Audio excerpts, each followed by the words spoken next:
Introducing TruBind's TB-S12, a manual desktop binding machine for letter-sized documents. It can punch 12 sheets of 20-pound paper per punch and binds up to 440 pages at a time, producing 48 round holes with a 4:1 pitch. Let's get into its operations. First, lock in the handle, then plug in the power cord. Adjust the depth margin based on the thickness of your project, insert a test document face down, then adjust the hole punch guide. Next, pull down the lever to punch your documents and keep testing until you get the perfect holes. Use the max binding chart to select your spiral size, then thread it into the first few holes of your project by hand. Use the inserter to guide your coil through until it's centered. Then use the machine's crimping tool to trim the ends. Keep the red eye of the tool on the top side and simply insert it into the end and squeeze.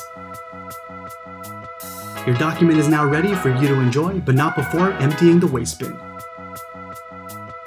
Thanks for watching another how-to video by Lamination Depot. For this machine and many other products, check out our one-stop shop, laminationdepot.com.